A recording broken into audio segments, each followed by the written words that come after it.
Loaded mobility is key to improving your jiu-jitsu positioning. We take exercises like the Shin box, we do them static, and then we integrate them into stepping patterns the exact same that they would be in specific jiu-jitsu movements. The exercise we're doing right now is the Shin box into a hip snap into a step. We add a heavy club to this movement because the heavy club forces us into a better position.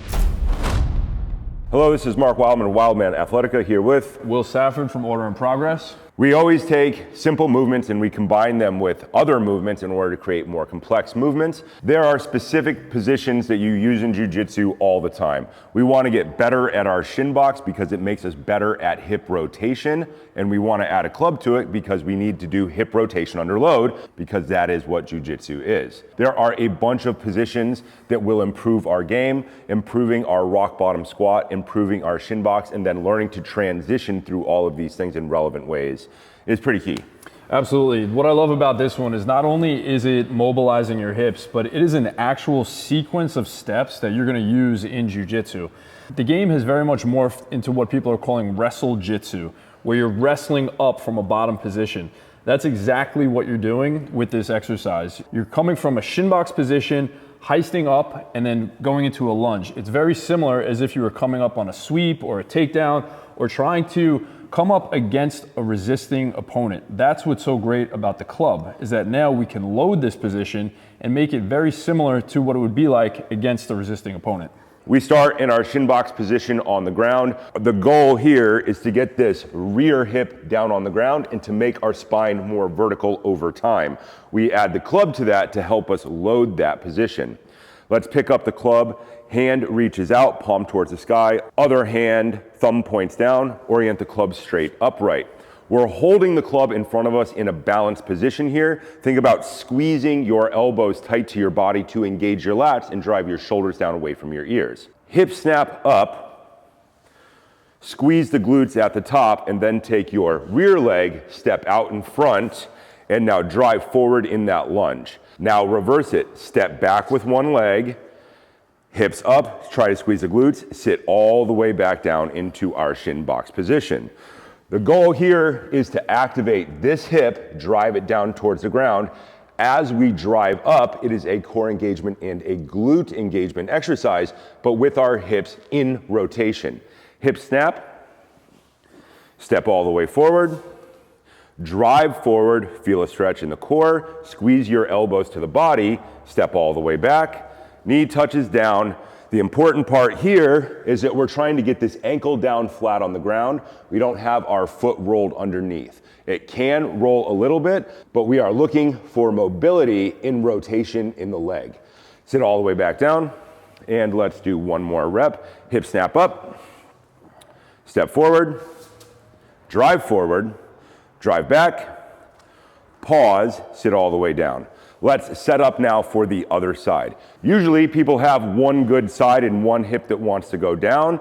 We do both sides of this exercise so that we can see if we have imbalances in our mobility. Hip snap forward, step all the way out, drive forward, load, push back, knee touches down, and sit all the way back down. The goal when we sit down is to try to get this hip lower and lower and lower to the ground by pulling it back.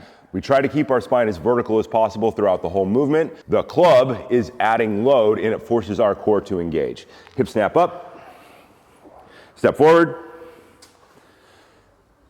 drive all the way back, knee touches down, and sit all the way down. We always start with a light weight. Most people will probably start this in the 10-pound club range. Think white belt is 15-pound, 20-pound. Think blue belt is 25-pound, 30-pound.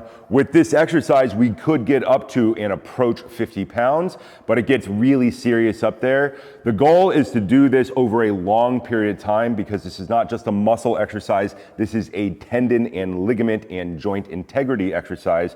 Because there is less blood flow inside the joints with tendons and ligaments than muscle, it takes longer for that adaptation to occur. The goal is always to train at the appropriate level. The goal is to not get hurt. The goal is to become injury proof so that you can spend more time on your jiu-jitsu game.